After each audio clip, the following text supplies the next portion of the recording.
Hey guys, today we're going to be talking about volume. But before we begin, today's lesson's been brought to you by the chicken.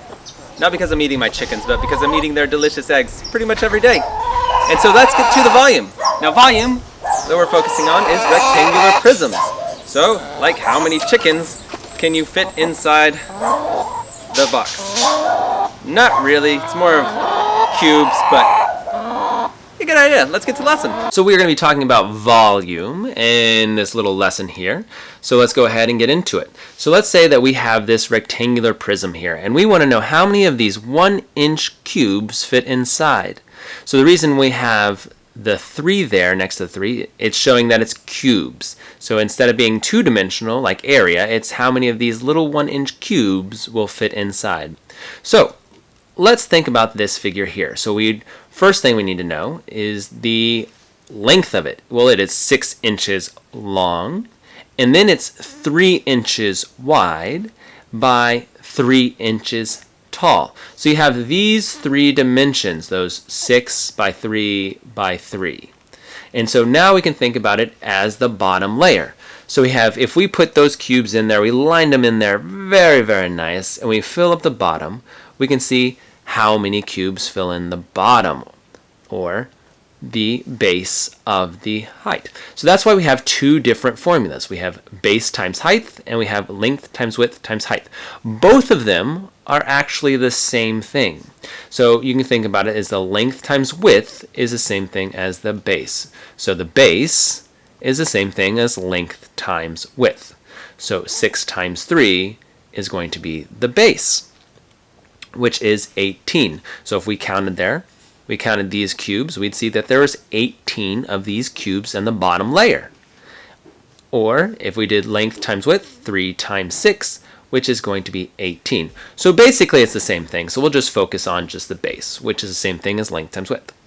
So now we have 18 cubes at the bottom layer, and that's how we know. Now we need to figure out how tall it is. Well, if it was 2 layers, we would have to put a 2 for the h, and it'd be 18 times 2, so it'd be 36. So that would mean that we'd have 36 cubes for the 2 layers. So the bottom layer has 18, the middle layer has 18, 18 plus 18 is 36, or 18 times 2 is 36, but it's not 2 layers, it's actually 3 layers. So 3 layers of these cubes will fit inside this rectangular prism. So instead, we're going to put the 3 for the h. So replace that h with 3. And so now we have 18 times 3, which is 54. We can say that this rectangular prism has a volume of 54 cubic inches. And again, we have this little 3 here, showing that it is cubes. 54 of these little cubes will fit in there. Not just 54 inches, but 54 of these cubic inches. So 54 of these little 1-inch cubes will fit inside this rectangular prism, or this box. So you could have also thought about it as the length times width and filled in the form. So length is 6, the width is 3, the height is 3, so 6 times 3 is 18, 18 times 3 is 54. Either way, it's going to give you the same answer, and that's how we find volume. So pretty basic, length times width times height. So I want you to pause the video, and I want you to figure out this one. So let's say we had this figure here. We had this rectangular prism, and we want to know how many cubes fit inside this rectangular prism. So it's 5 inches by 3 inches by 4 inches. If you haven't already, go ahead and pause and see if you can figure it out. Well, hopefully you did pause, and we can replace these numbers over to the left and put it in our formula. So 5 times 3 times 4, because it's the length times the width times the height. So now we can multiply. So multiply 5 times 3 first, which gives us 15. So now we have 15 times 4. Now some of you are like, wait a second, I multiplied 5 times 4 first. And that gave me 20, and I think 20 times 3 is easier than 15 times 4. Well, it is going to give you the same answer. Either way you can do it. But length times width times height, if we were going to do it this way works. But you could have done it another way. Either way, it's okay. So 15 times 4 is 60. So hopefully you were able to get 60 cubic inches for this volume of this figure. All right, so let's go ahead and move on to our next shape here. So let's say that I know the width, the length, and the height. So I have these cubes here. I put these cubes in here to try to figure out how many cubes it's going to take to fill this prism. I want you to pause, and I want you to see if you can figure out how many cubes it's going to take to fill this prism. All right, so hopefully you paused, and you could have counted, and you said, okay, well, it's going to be 4 on the bottom, 4 on the side, and 5 tall. So it's going to have a length of 4, a width of 4, and a height of 5, and you plugged those in, 4 and 4 and 5.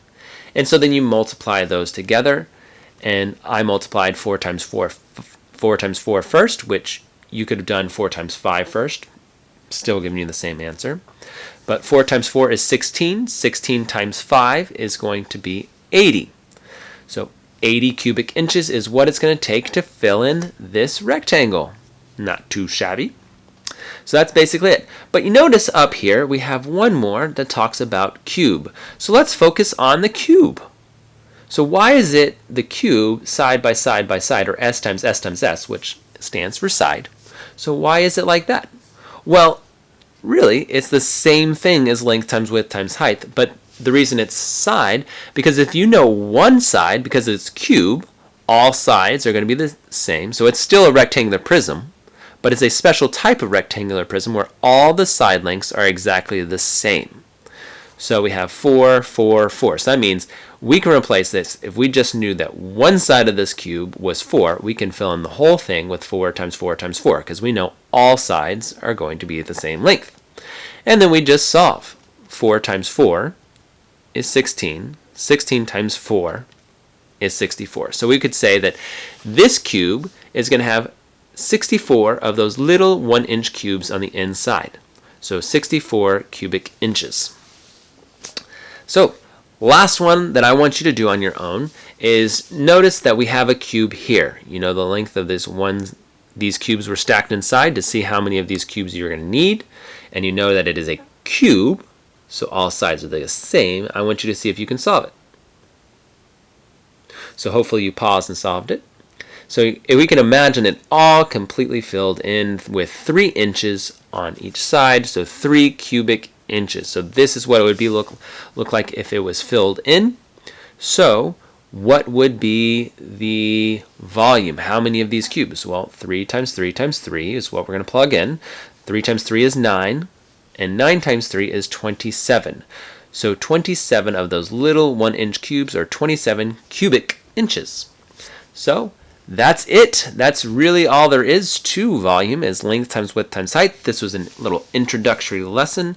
All right, so that's it. That's all I have for questions. If you have any questions, please email your teachers and whatever the chicken said. Bye.